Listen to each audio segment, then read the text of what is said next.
Sebanyak 40 calon anggota pasukan pengibar bendera atau Paskibra Oku Timur tahun 2019 yang telah lulus tahap seleksi dan mengikuti pralatihan memasuki masa karantina atau tantingan di asrama Desa Bahagia.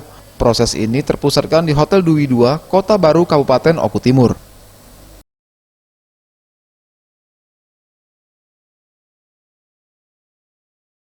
Bupati Oku Timur Khalid MD yang diwakili Asisten 3 Setda Oku Timur M. Ali meminta calon Paskibraka Oku Timur tahun 2019 untuk mengikuti latihan dan proses karantina dengan baik.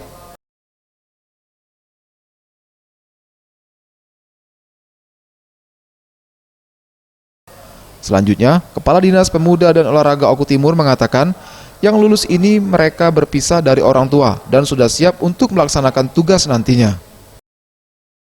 Mereka memang menggunakan jilbab dari seluruh sekolah yang terpilih ini. Jadi tidak ada sebuah kewajiban wajib berjilbab. Ya kalau memang dia ada berjilbab ya tidak masalah. Tapi yang jelas ada kriteria yang menjadikan mereka sampai lolos dari 700 pendaftar. Hanya tinggal 40 pasang, 20 putra, 20 putri.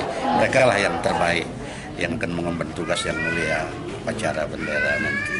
Ya. Tradisi tantingan ini rutin kita lakukan setiap tahun, ya, yang menjadi pertanda bahwa mereka sudah siap untuk melaksanakan tugas itu dan di karantina selama 18 hari, berarti berpisah dari orang tua, dari keluarga, ya, disterilkan mereka di sini. Tapi tiap hari. Tim Liputan, Sriwijaya TV.